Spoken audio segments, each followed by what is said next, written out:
Hello guys, hope you're doing well. Today we'll be discussing another important quality control tool out of the seven tools, and it's called the Pareto diagram. Okay, so Pareto diagram is a very important uh, tool for quality control because if you this chart is being widely used by industries all over the world, and not only that, it is also being used by laymen in day-to-day life. Okay.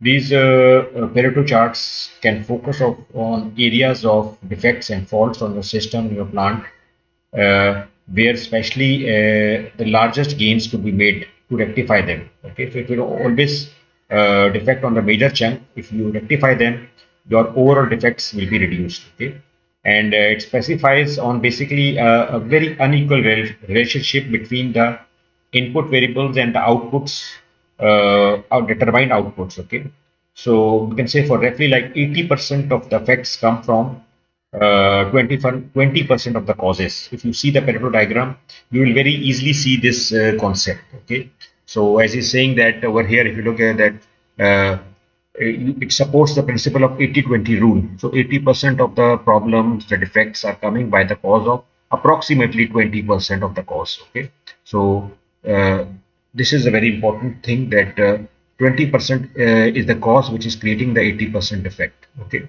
like if you're from the worker point of view, you have 20% of the worker producing the 80% defective parts.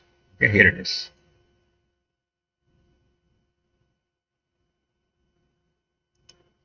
Let's take a practical example. Quality inspectors observed the following defects during the sample of a tabletop. The defective dimensions, the depth was 10.70 over.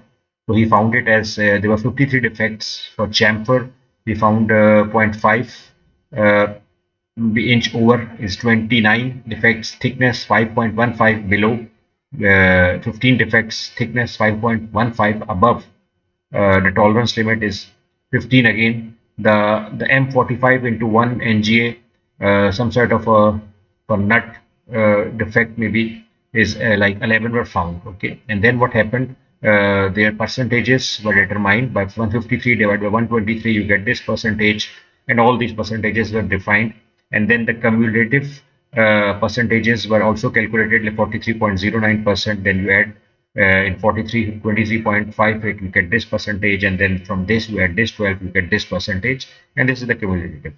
And if you look again, this thing, these are basically five different types of defects of dimension is being shown. But if you look, the major cause of this is like, if you look, this is like uh, uh, 53 defects were over here, which constituted 23%, and then 29% defects when added, it was 66.79%. And the third one, the thickness, was when it is added, it is like 12%. Okay, so it was the cumulative effect was close to 80%. So if you basically control these three, your overall defects of the basically quantity of the defects will be reduced, and your system basically will be producing a better output. So this is basically the real concept of Pareto chart.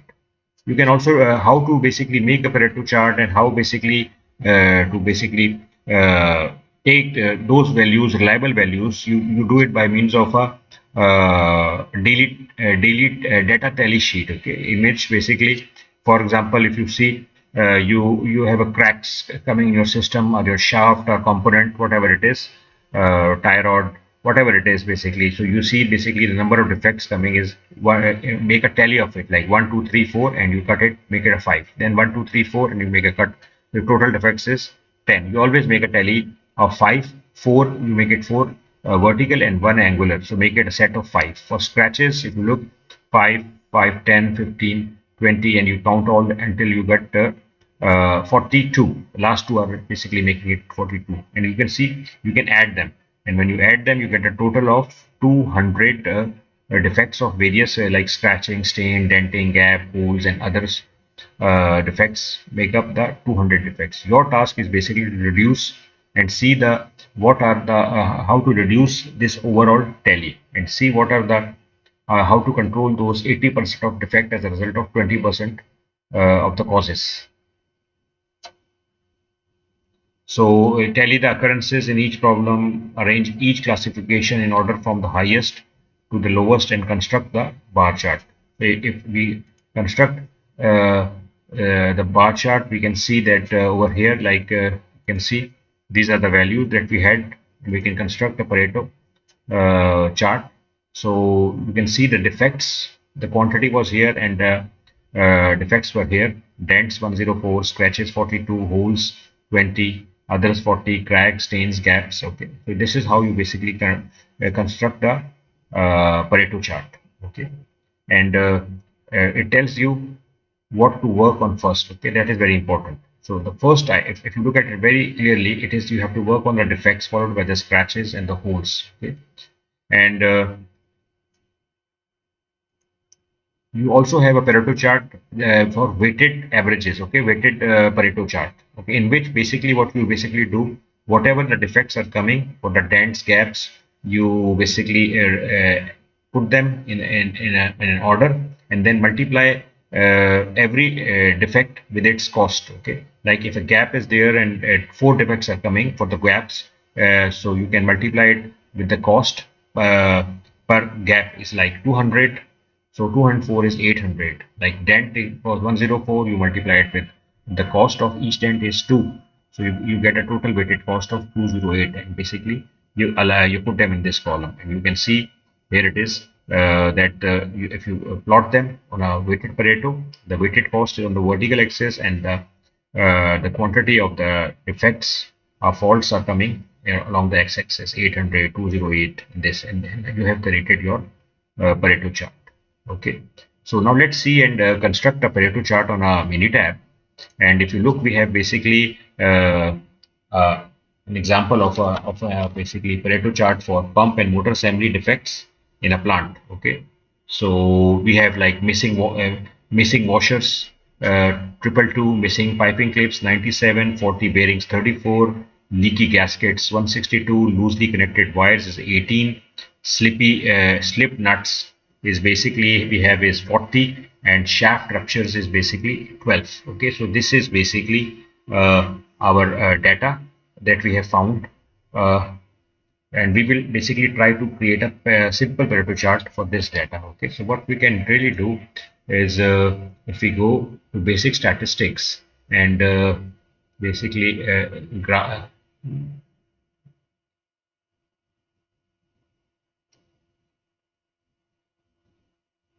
we go to the quality tools, and then we go here. It is our Pareto chart. And if you look in the Pareto chart, we already have we can just delete it first. Yeah. So we have assembly defects, and we have the failure and the faults. Here it is. Okay.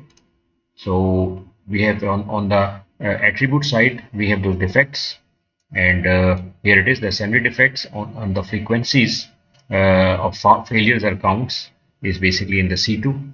Okay, so you can see this is here. It is here. You can say it again. The combined remaining defects into one category after this percent. You can make it 95. You can make it 80%. Whatever you can make it. And then in the options, you can say on the x-axis there were axis label assembly defects, and the y-axis we have the counts, and the title is you can say the plant. You can say the plant assembly defects uh, for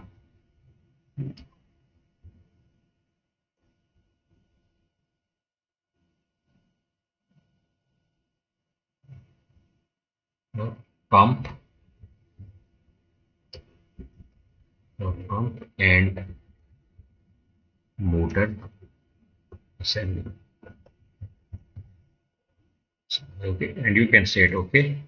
And once this has been done, you can ask for Minitab to construct uh, the Minitab. Here we have some problem.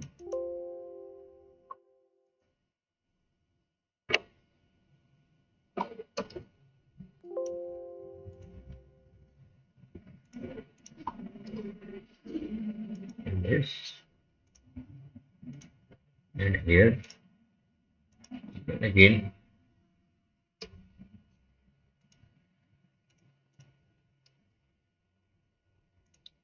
and then you can say, okay, see here it is being constructed, and you can see this like here we can go for the output only, and this is our output, and you can see this is our Pareto being generated. And when we visualize it, plant assembly defects for pump and motor, you can see that this is the missing washers are basically almost contributing 37.9%, and the leaky gaskets, if you look, they are constituting 27.7. And if you look here, the 80% of the overall defects are basically coming from these two. You can say the cumulative is like 65.6, and when you add the third one, which is like the missing piping clips, is basically, you can say it is like 82.2%.